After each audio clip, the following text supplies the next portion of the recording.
the network.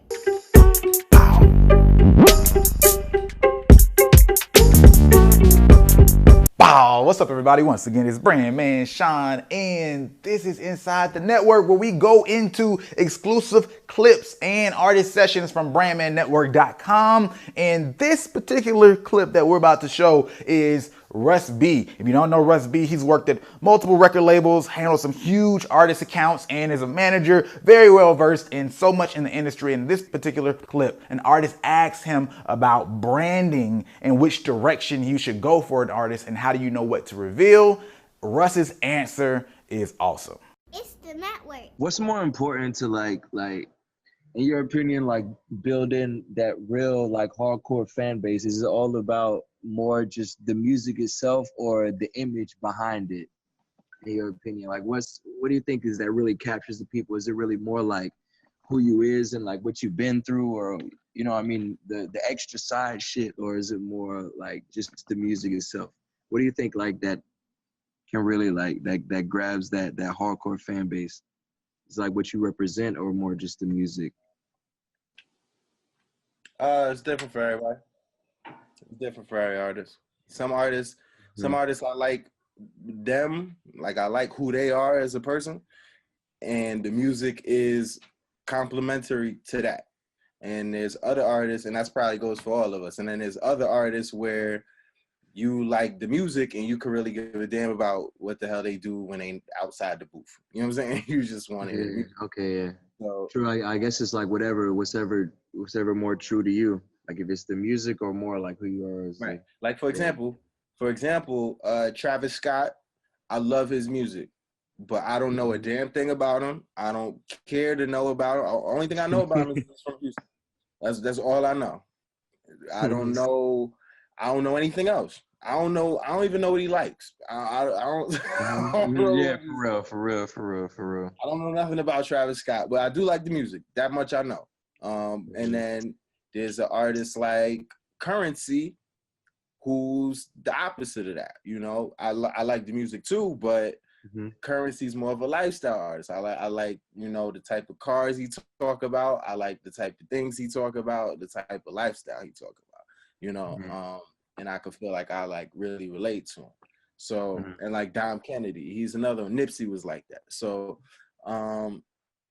yeah, I would say it's different for every artist. You know, some artists are gonna be the person they are, and the music will just come behind that. And then other artists are gonna be the music in the front, and then you know, who they are is kind of just in the background. It's the network. All right, again, Russ's words were spot on in that particular clip. That answer, I love it because he just used it as a personal example of how he thinks about artists. And I think we can all do that with our own artists, the way we view particular artists, right? There's some we love deeply for more reasons than music, and then there's some that we just really rock with them for their music. But this brings me to a memory, just the fact that there's 5 parts to the brand DNA. And any of y'all who have read Master Music Branding, y'all know that. I'll put a link to that in the description below. But the 5 parts of the DNA, I'm not gonna go into all of them, but just it really keys down on the fact that there's two parts to your brand DNA that you need to be able to promote heavily, right? 2 that they need to explode and connect deeply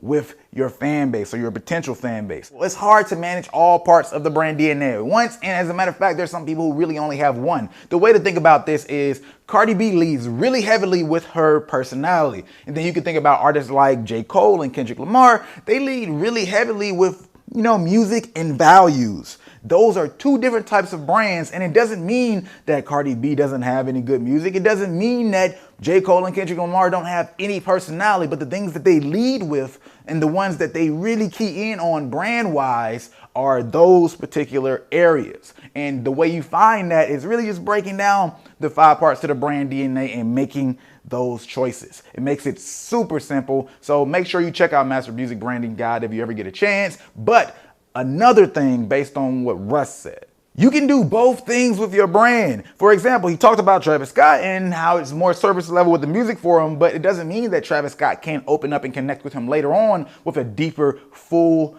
lifestyle type brand connection as well. And a better way to think about this, or just a simpler way to think about it, is somebody like Beyonce. If you have an entire career, if that's your plan to be in the game more than a few seconds, remember that you can start here, right? Beyonce was general pop star, well, pop girl group star, right? She was in a girl group, then she became a solo star, and she was kind of distant, right? Building up that pop allure. But then over time, she started to normalize herself, and that's only been maybe in the last 5 years of her career. But before that, the prior 10, 15 years, she was more untouchable. You barely see her in certain places. She's off to the side. But then after that, she started to say, yo, you know what? I'm going to be real. I'm going to stand up for my people. I'm going to have a social voice. I'm going to be raw, edgy. I'm going to curse more and have darker images associated with me and be artsier, right? But that's the other leg of her career. People love Beyonce, but they weren't admiring her brand anywhere near the way they are now back then. So let's just say you have a really strong personality that you could really build your brand up, but you really would like to be a little more mysterious at some point. You don't want to just be so touchable and you worry about saturating yourself. Well, by getting in front of everybody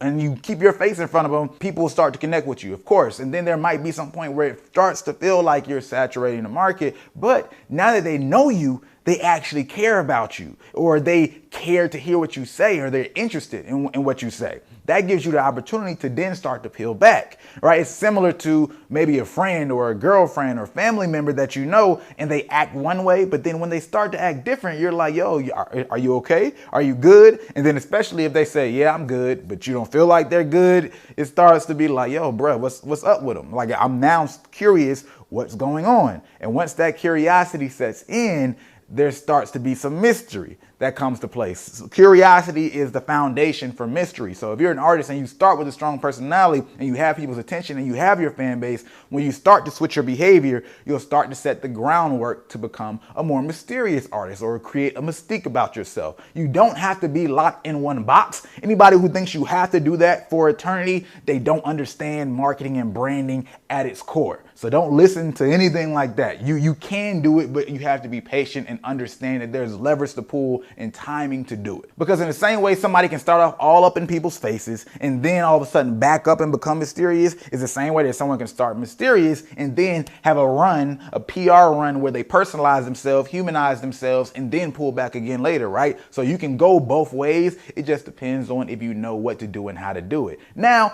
that's it for now. Again, this is Inside the Network, where we show you these exclusive clips and sessions from artist sessions. Once again, if you see the beauty of it, artists can ask questions and you go back and forth with the artist. We don't just answer like general questions like on YouTube. We want to know why you're asking the question, what's going on in your situation, what's the song sound like that we're promoting right now, and what's the strategy that we can build with it. Or if you're building a new song or new types of content, where can we help and how do we have ongoing calls to make that happen? We're trying to help artists develop themselves and be that marketing and mentorship team that you need if you cannot afford, especially a full-time marketing manager. And trust me, those are expensive because, you know, I do that. Other than that, though, if you like this video, go ahead, hit the like button. If you like it, you might as well share it. And if you're not subscribed, hit that subscribe button. Since you've been on a couple of calls, what's been your impression of the network or your experience so far?